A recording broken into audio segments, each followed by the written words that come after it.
менің каналымның тұрақты көрермендері мен қонақтары. Біз бүгін менің племянницам, менің сіңілімнің қызы Назерке екеуміз сіздерге идеямыз, яғни тұрақты сөз тіркестерін түсіндіреміз. Бүгін ағылшын сабағы. Let's talk a little in English. So, Nazerke, I would like you to introduce yourself to my subscribers. If you remember, guys, she conducted one lesson like ages ago, yeah? And you were like, I don't know, how old were you then? 14. Yeah, 14 or something like that. Now Nazerke is 19. 19. And a couple of words about yourself, please. Okay, my name is Nazerke. I'm 19 years old, currently studying in my third year of university. And today, me and my auntie are going to teach you 4 of the most important idioms that you can use in your day-to-day life. Yeah. So one more thing I would like to know about Nazerke is she studied in England for 3 years. So she has excellent Queen English accent. Why I'm telling you this? Because in future, I'm gonna involve her to help me conduct my lessons for you guys. Okay? So, first things first, let's start.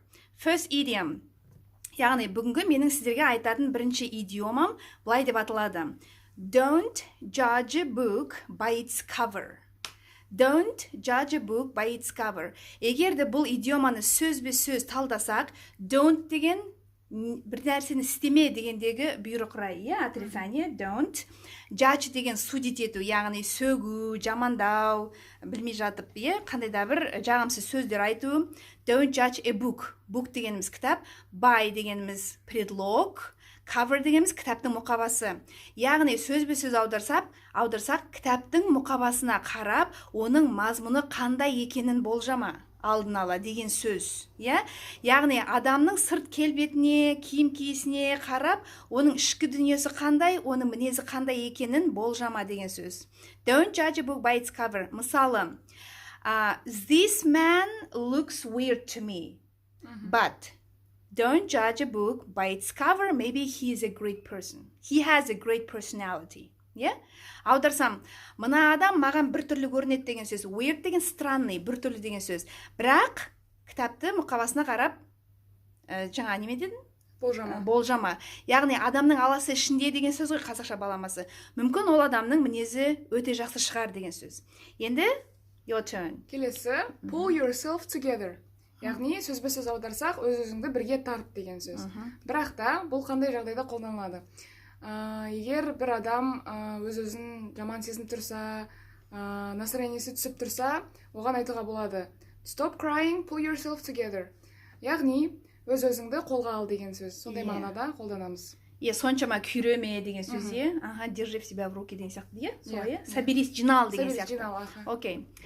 Так, келесі идиома it takes two to tango. Tango дегеніміз жаңағы Tango ма? Tango емес. It takes two to tango. Tango. It takes two to tango. Tango дегеніміз танго білесіздер, Tango деген етістік не? Зат есім не деп те қолданылады? Не билеп жатыр? Танго билеп жатыр дегенде to tango деп те етістік ретінде қолданылады. Мен сіздерге бұдан бұрын түсіндіргенмін. Ағылшын тілінде көптеген сөздер зат есімде етістік болып қолданыла береді. Мысалы үшін I emailed you yesterday. Мен саған кеше email жібердім деген сөз уже. Немесе I got email. Маған хат келді деген сөз уже. Сол сияқты. It takes two to tango. Танго билеу үшін 2 адам керек деген сөз, сөзбе-сөз аудармасы. Бұл не деген сөз? Мысалы үшін қазір былай деп жатамыз, жаңағы жастар тез үйленеді, тез айырылысады, сосын жаңа күйеуі әйелін жамандайды, әйелі күйеуін жамандайды. Сонда біз айтамыз, әр нәрседе, осы нәрседе айырылысқанда, мысалы үшін адамдар екеуі де кінәлі. Әйелінен де, ерінен де кінә бар деген сөз. Біреуінен ғана кінә болмайды деп айтамыз, сол мағынада it takes two to tango.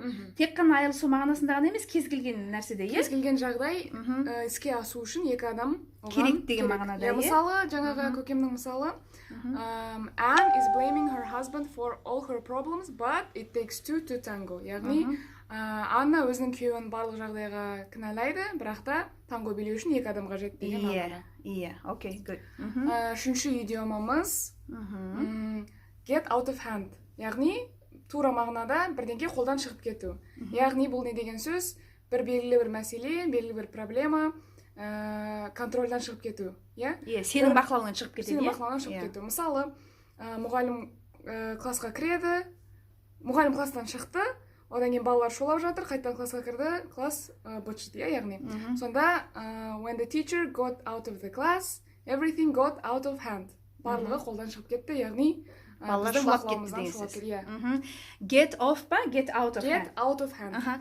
Get деген өте көп мағына беретін етістік, негізінде get деген. Соның out дегені шығып кету, сыртқа қарай шығуды береді. Мысалы үшін get out of the room деген осы бөлмеден шық деген сөз, Назерке, get out of the room, please. I'm just saying, stay here. Get out of the hand енді қолдан шығу деген сөз, яғни қандай да бір нәрсенің сіздің бақылауыңыздан, сіздің контроліңізден шығып кету деген сөз. Окей, бар ма енді тағы да идиома сенде? Неше болды? Осы жетеді, бүгінге? Okay, so can you wrap up the lesson in English, please? Жоқ, сен өзің сен Why are you shy? Keep talking. Назерін біз кат жасаймыз. I'm not gonna cut жасамаймыз. Rap жасайсың, please subscribe to my auntie's channel деген сияқты. This is so easy. No. Yes, just say something. Thank you for watching this video. Subscribe and comment down below if comment down some examples that you understood from the lesson and put like. Yes, put like. Like is like this. And каналға жазылуды ұмытпаңыздар. Егер де осылай Назерке екеуміздің түсірген сабақтарымыз ұнап жатса, біз тағы да болашақта жасайтын боламыз. Оны да айта кетіңіздер, пікірлеріңізді жаза кетіңіздер. Сосын бүгінгі идиомаларды қолданып, make your own sentences, please. We will check and get back to you, okay? Комментарий қалдырыңыздар. Комментарий қалдырыңыздар. Сау болыңыздар, келесі кездескенше.